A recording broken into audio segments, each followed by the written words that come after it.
friends, Heidi here from Rain Country. God is good all the time, and as promised, I'm here to share with you how to make your own caramel sauce. Now, caramel sauce only requires 3 ingredients, and I don't want to say it's super easy. It is fairly easy, but it might take a little practice to get the hang of getting it just right, because some of this is going to depend on your heat setting, etc. And it's important to stay on top of it so you don't burn your sugar. So the 3 ingredients are 1.5 cups of cane sugar. I prefer to use organic blonde cane sugar. 8 ounces of butter. So if you're buying it in the sticks, that would be 2 sticks. If you're buying it in the European style, I get both, then it's going to be just one of those whole things. And then a 3/4 cup of whipping cream. And I've actually made this with half and half, and it turned out, I would say, just as good. If you're using a heavy whipping cream, it's going to be a little bit more rich, mainly because it's just got more butter in it. So you're adding even more butter to it when you do that.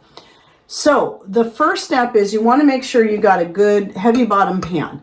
And this is the pan I like to use. Now you can double this recipe, but I recommend you get a bigger pan. You want your pan to be big enough that as it kind of bubbles, it might bubble up quite a ways when you're adding the butter and the whipping cream. And so you want to make sure you give enough headspace so that it can do that. And then started with a whisk. Then I started making it with a slotted spoon. Now I've decided a stainless steel serving spoon is the best and easiest thing to use when it comes to doing this. So the first thing you're going to do is you're going to put your sugar into your pan. So that's that 1.5 cups of sugar. And you're going to turn your heat on to about a medium-high heat. Now, you may have to adjust this as you go because everybody's ranges are different. Now, this is something I wouldn't do on a wood stove just because it's harder to keep track of getting that heat just right. So I do this on either my conventional stove or on a hot plate in the summertime when we get plenty of solar power. And so what you want to do is you just want to start stirring that and stirring that and stirring that sugar.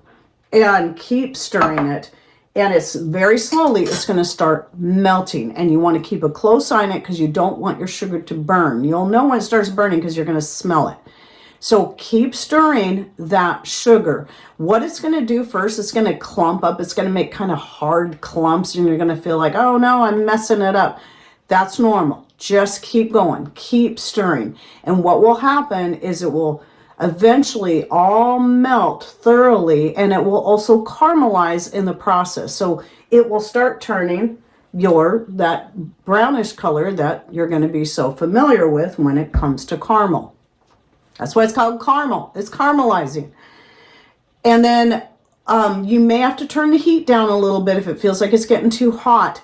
And a lot of times I'll go like kind of right at about halfway between medium and high, because I know on my range there's 2 different medium high settings. We got high, you got medium, and there's 2 more settings in between. I usually then will set it, I'll start it at the highest one, and then I'll move it down to where it's exactly halfway between the medium high. That's how I do it with mine. Then at this point I add in the butter, and then I'll turn the heat down to medium. You don't necessarily have to do that, but I feel it gives me better control when I turn it down to medium. And then you want to keep stirring. That butter's going to melt in there, and you're just going to keep stirring, and it's going to feel a little weird again because you're going to notice that your caramel, because the butter is not as hot as the caramelized sugar, so it's going to seem like it's going to want to separate and stay separated. Just keep going. Just keep letting it melt, and even after the butter's fully melted, you may have to keep stirring and stirring. And this is where you definitely want the heat lower. You're just trying to keep it really warm while you're stirring that butter in there. Just keep going. I know time-wise, when I was trying to pay attention to the time on the caramelizing the sugar and getting it fully melted, that was approximately 15 minutes. It may take about another 5 minutes to fully blend the butter and the sugar together, melting it and then blending it together so it's nice and smooth. And then once you do that, you want to then remove it from the heat completely, wait a few seconds, and then slowly, don't dump it in there, slowly pour in your whipping cream. And the reason for that is if you just dump it in there, it's going to be really hot. It can have a rather explosive nature if you do that. And it'll bubble up. That's okay. But you also don't want it exploding. And that's going to be really hot and can burn you. So pour it in slowly and keep stirring the whole time. Keep stirring. Keep stirring. You'll notice again that it will seem like it wants to separate the butter and everything. But if you just stay with it, keep stirring, and then eventually it'll all come together and you'll have this nice, smooth, creamy caramel sauce. So I would say maybe the total time of making it is going to be about 30 minutes. And then you'll want it to cool down some, but before you pour it into a jar, make sure your jar is warmed up. It's better if it's not fully cooled down before you put it in the jar, because it's going to be easier, because it can thicken up quite a bit. I keep it in the fridge and it gets really thick. When it's room temperature, it's a little more pourable. Sometimes it depends on how long you cooked it too. The longer you cook it, the thicker it's going to get. In fact, you can keep cooking it and use a candy thermometer and then make caramels out of it that way, that you then pour into a buttered pan. But I'm just looking at a sauce. I like all the uses I can have for a sauce. What I do is actually, while I'm cooking caramelizing the sugar and then adding the butter and all that, I keep the empty jar close to the heat source so that it gets pretty warmed up on its own. And obviously, because you don't want to pour hot caramel sauce into a cold jar, because it will break and then you'll lose both your jar and your caramel. So just make sure this is at least warm and that your caramel has cooled down some. And, and it's not really hot, just warm. I would say warm is good, because then it's still going to be pourable, but it's not so hot that it will burn you or crack your jar.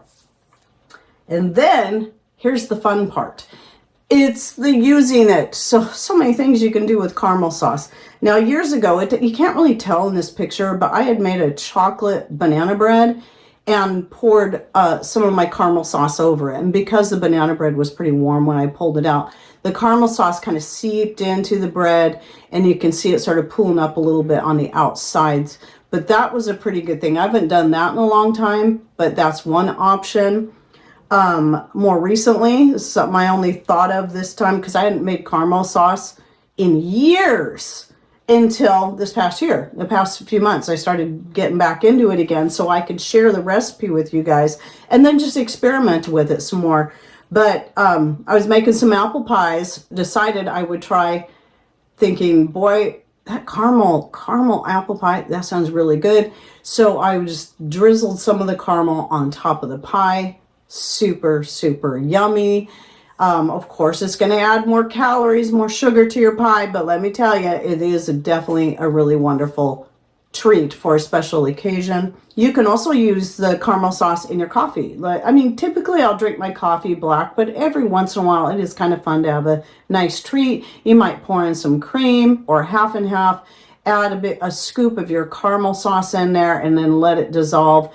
And that can make for a really tasty coffee if you're in the mood for something like that, or like something like that. Of course, you can also pour it over your popcorn for a caramel popcorn. Or one of the other things I did recently was I made, and this is something I do actually quite often, or every so often, is when I'm making pancakes, I like to make them a little bit different every time. Sometimes I'll use my powdered pumpkin from my garden and throw that in there and some spices to match, and have, pumpkin spice pancakes, which is really good with maple syrup. But the last time I made pancakes, I decided to go with the apple. So I used my homemade apple powder from our own apples, added that to the batter, added a little bit of cinnamon in there as well.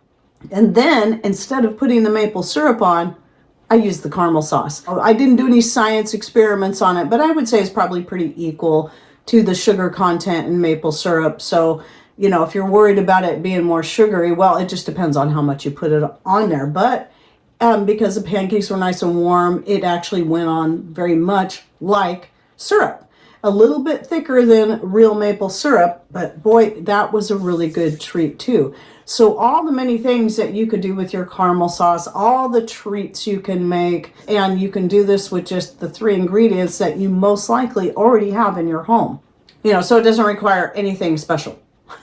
Oh, and real quickly, why I quit using the whisk. The whisk is nice in the very last process if you want to, but I'm not going to dirty up another dish. But when you're doing the caramelizing of the sugar, if you try using a whisk, what happens is because that sugar clumps, it'll clump up and get stuck inside in a big clump inside the whisk. And it can be kind of a pain to try to get that sugar back out, and you're trying to work quickly. You got to keep stirring. And if the sugar's all in the whisk, well, then you got to get it out, and that's not conducive. Then I thought, okay, slotted spoon, that's somewhere in between. But that's the other thing too, is you're still going to have sugar that's going to stick to your spoon and to your pan. They just need a soak. It dissolves and comes right off. It's easy to clean off, but when you're in the process of making it with the slotted spoon, you're getting all that stuff stuck in the slots too. So just a solid spoon, I found the easiest and best. That worked best for me personally. But find out what works best for you. Again, I just do not recommend a whisk for that first process while the sugar is in the process of melting and caramelizing. Anyway, I hope you enjoyed this video. Any thoughts, ideas, especially what kind of great ideas do you have for using the caramel sauce once you have it made? And thanks for watching. Take care and God bless.